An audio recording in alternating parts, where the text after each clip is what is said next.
तर नमस्कार भावांनो, स्वागत आहे तुमचं श्री गुरुमाऊली आर्ट्स अकॅडमीमध्ये. तर आज आपण पाहणार आहोत मराठी विषयासंबंधित माहिती. तर यामध्ये आज आपल्याला मराठी बोर्ड परीक्षेचा पेपर पॅटर्न पाहायचा आहे. यामध्ये आपण कोणत्या प्रश्नाला किती वेटेज द्यायचं, कोणत्या प्रश्नाचा अभ्यास कसा करायचा आणि यामध्ये बऱ्याच गोष्टी अशा आहेत की जे तुम्ही अभ्यास न करता सुद्धा त्या ठिकाणी पैकीच्या पैकी मार्क मिळवू शकता. तर पाहूया सुरुवातीला सिलेबस. तर विद्यार्थी मित्रांनो, यामध्ये आपल्याला भाग 1 आणि भाग 2 अशी ही विभागणी केलेली आहे. यामध्ये एकूण 6 पाठ आहेत आणि 6 कविता आहेत. असे 12 गद्य आणि पद्य भाग 1 आणि भाग 2मध्ये आपल्याला अभ्यासासाठी दिलेले आहेत. यानंतर भाग नंबर 3 जर आपण बघितलं तर कथा, साहित्य प्रकार, त्याचा परिचय आहे. त्यानंतर 2 कथा दिलेल्या आहेत, एक शोध आणि एक गढी. त्यानंतरचे भाग नंबर 4 उपयोजित मराठी, त्यामध्ये मुलाखत, माहितीपत्रक, अहवाल आणि वृत्तलेखन. आणि भाग नंबर 5 व्याकरण, त्यामध्ये वाक्यप्रचार व वाक्यरूपांतर, समास, प्रयोग, अलंकार व लेखनामध्ये आपल्याला निबंध असणार आहे, जो की पूर्ण 10 मार्कांच्यासाठी आपल्या पेपरमध्ये विचारण्यात येणार आहे. तर पाहूया आपल्या बोर्ड परीक्षेसाठी मराठी विषयाचे असणारे प्रश्नपत्रिकेचे स्वरूप. तर मित्रांनो, आपल्याला एकूण परीक्षेमध्ये 5 विभाग पाहायला मिळतात. त्यामध्ये पहिला विभाग आहे जो गद्य, त्याला आपण धडे किंवा पाठ म्हणतो. त्यानंतर दुसरा विभाग आहे पद्य, कविता आपण त्याला म्हणतो. त्यामध्ये आपल्याला अभ्यासासाठी एक भारूड देखील आहे. त्यानंतर विभाग तिसरा आहे तो साहित्य प्रकारावरती. विभाग चौथा जो आहे तो उपयोजित मराठी आणि विभाग 5वा जो आहे तो व्याकरण आणि निबंध लेखनावरती असणार आहे. तर आता आपण पाहूया विभाग पहिला गद्य, जो की 20 गुणांच्यासाठी आहे. त्यामध्ये कृती अ असणार आहे आणि त्यामध्ये 3 उपप्रश्न असणार आहेत, अ, आ, इ. अमध्ये आकलन कृती 2 आहेत, ज्या 2 आणि 2 गुणांच्यासाठी आहेत. आणि स्वमत किंवा अभिव्यक्ती या 2पैकी एक प्रश्न लिहायचा आहे, जो 4 गुणांसाठी आहे. यामध्ये आपल्याला स्वमतसुद्धा विचारण्यात येणार आहे. एक प्रश्न स्वमतावरती असणार आहे आणि एक प्रश्न अभिव्यक्तीवरती असणार आहे, जो की आपल्याला कोणता एक लिहायचा आहे, 4 गुणांच्यासाठी आहे. त्यानंतर पुढील प्रश्न कृती 1 आ. यामध्ये पठ्ठित गद्यपाठावर आधारित 150 ते 180 शब्दात हा उतारा असणार आहे, जो की 8 गुणांच्यासाठी आहे. त्यामध्ये आकलन कृती 2 गुण, आकलन कृती 2 गुण, पुन्हा स्वमत किंवा अभिव्यक्ती कोणती एक लिहायची, ते 4 गुणांच्यासाठी आहे. हे विद्यार्थी मित्रांनो, आपण सिलेबसमध्ये पाहिलं की आपल्याला एकूण 6 पाठ आहेत, 6 गद्यपाठ आहेत. त्या 6 मधील कोणतेही 2 गद्यपाठ हे आपल्याला या परीक्षेसाठी या 2 प्रश्नामध्ये येणार आहेत, जे की प्रत्येकी 8 गुणांच्यासाठी असतील. म्हणजे 6 पाठामध्ये आपल्याला एकूण 16 मार्काचे प्रश्न विचारले जाणार आहेत. त्या 6 पैकी कोणतेही 2 पाठ या उत्तराच्या स्वरूपात आपल्या या 2 प्रश्नामध्ये असणार आहेत. त्यानंतर आपण पाहिलं तर कृती 1 ई अपठित गद्य उतारा, जो की 100 ते 120 शब्दात आहे, जो 4 गुणांच्यासाठी आहे. यामध्ये आकलन कृती 2 गुण, पुन्हा आकलन कृती 2 गुण. ही पूर्णपणे सोपी असते. यामध्ये कोणते आकृती असते किंवा रिकाम्या जागा भरा, वाक्य पूर्ण करा, अशा प्रकारचे प्रश्न असतात. अपठित असतो. आपल्या सिलेबसमध्ये देखील अपठित गद्य नमुना म्हणून दिलेले आहेत, पण तेच आपल्या परीक्षेत येतील असं काही सांगता येत नाही. ते सोडून कोणतेही बाहेरचे येऊ शकतात. तर अशा प्रकारे हा विभाग पाहिला, जो की 20 गुणांच्यासाठी आहे. यामध्ये विद्यार्थी मित्रांनो, आपण वर्षभर नाही अभ्यास केलात तरी यामध्ये तुम्ही लिहू शकता, तुमच्या मनाने लिहू शकता. उत्तरात बघून फक्त उत्तर लिहायचे आहेत. यात म्हणावं तितकं काही अवघड नाही आहे. त्यानंतरचा विभाग आहे विभाग 2 पद्य विभाग, ज्याला आपण कविता म्हणतो. त्यासाठी एकूण गुण असणार आहेत 16. त्यामध्ये कृती 2 मागच्या प्रश्नासारखेच अ, आ, इ हे प्रश्न असणार आहेत. त्यामध्ये पहिला प्रश्न ज्यामध्ये कविता दिली जाणार आहे आणि त्या कवितावरती एकूण 8 गुणांचे प्रश्न विचारले जाणार आहेत. त्या कवितेमधलेच काही कवितेमध्ये बघूनच आपल्याला त्यामध्ये उत्तर लिहायचे आहेत. त्यामध्ये अभिव्यक्ती कृती असणार आहे ती 4 मार्कांच्यासाठी. यासाठी तुम्हाला जितक्या 6 कविता आहेत त्या 6 त्यांच्यावरती अभिव्यक्ती कृती माहीत असणे गरजेचे आहे. यानंतर तुम्ही बघितलं तर प्रश्न क्रमांक 2 आ पठित पाठावर आधारित काव्य सौंदर्याचा अर्थ लिहिणे. या ठिकाणी आपल्याला 4 ओळी दिले जाणार आहेत. त्या 4 ओळींचा तुम्हाला अर्थ लिहायचा आहे, जो की 4 गुणांच्यासाठी आहे. आणि यामध्ये विचारण्यात येणारा प्रश्न हा वरील प्रश्नात विचारला गेलेला नसणार आहे.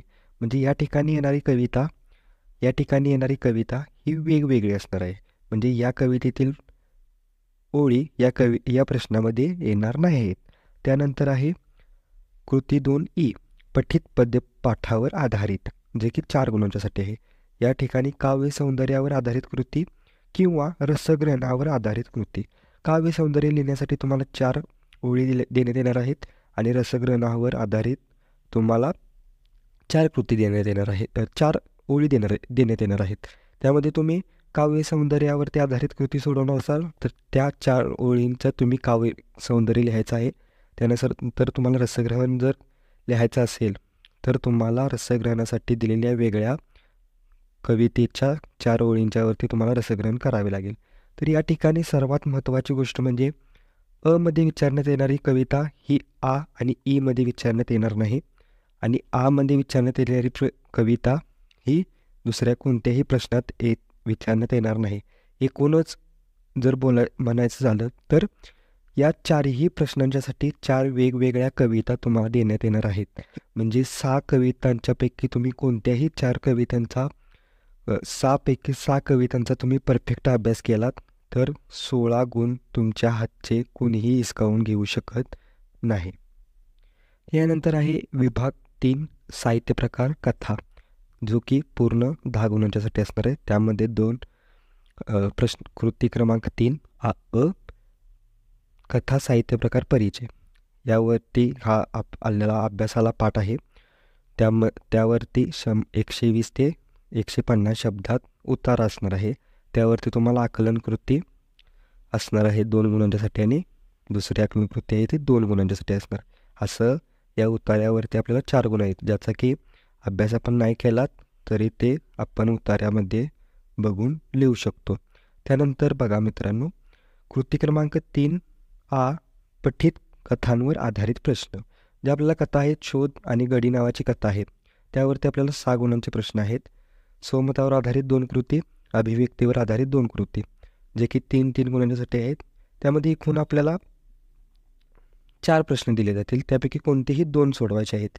त्यामध्ये एक प्रश्न 3 गुणांच्यासाठी असणार आहे. या ठिकाणी बघितलं तर स्वमतावर आधारित कृती ही शोध कथेवरती एक असणार आहे आणि गडी कथेवरती एक असणार आहे. अभिव्यक्तीवर आधारित कृती जी एक शोध कथेवरती असणार आहे आणि एक गडी कथेवरती असणार आहे.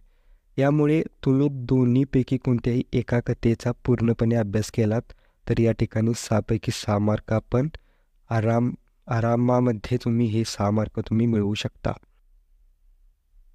यानंतर विद्यार्थी मित्रांनो, विभाग 4 उपयोजित मराठी, जो की आपल्याला एकूण 14 गुणांच्यासाठी असणार आहे. कृती क्रमांक 4 उपयोजित घटकावर आधारित आकलन कृती. यामध्ये एकूण 4 प्रश्न दिले जाणार आहेत. त्यापैकी कोणतेही 2 आपण लिहायचे आहेत, जो की प्रत्येकी 2 गुणांच्यासाठी असणार आहेत. असे एकूण 4 गुण आहेत. आणि त्यानंतर आहे कृती 4 आ उपयोजित घटकांवर आधारित उपयोजन कौशल्य कृती. यामध्ये सुद्धा कोणतीही 2 कृती आपण सोडवायच्या आहेत. यानंतर जर बघायला गेलं तर मित्रांनो बघा, या ठिकाणी आपल्याला एकूण 4 प्रश्न असणार आहेत. त्या 4पैकी कोणतेही 2 लिहायचे आहेत. तर आपल्याला उपयोजित मराठीमध्ये सुद्धा एकूण 4 आपल्याला घटक दिलेले आहेत. त्या 4 घटकांच्यापैकी तुम्ही कोणत्याही 2 घटकांचा अभ्यास पूर्णपणे केलात तर या ठिकाणी आपण 14च्या 14 गुण आरामामध्ये मिळवू शकता.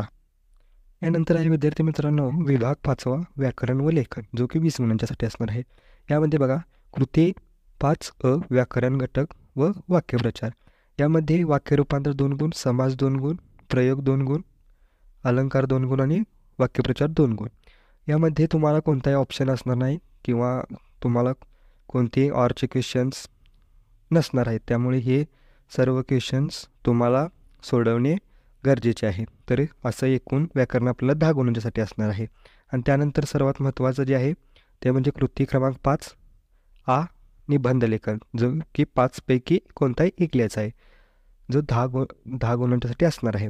यामध्ये वर्णनात्मक निबंध, व्यक्तिचित्रणात्मक निबंध, आत्मवृत्तात्मक निबंध, कल्पनाप्रधान निबंध आणि वैचारिक निबंध यामधील कोणताही एक निबंध आपल्याला लिहायचा आहे. परीक्षेमध्ये देखील याच निबंध प्रकारातील 5 उदाहरणे येतील.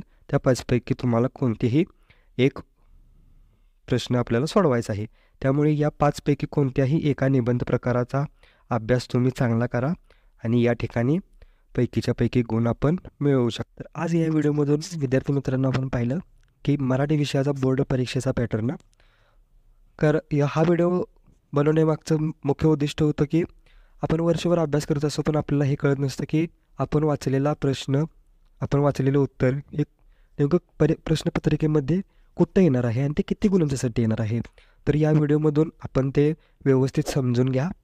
व्हिडिओ आवडला असेल तर व्हिडिओला लाईक करा, चॅनलला सबस्क्राईब करा आणि काही शंका असेल तर कमेंट बॉक्समध्ये लिहा. धन्यवाद.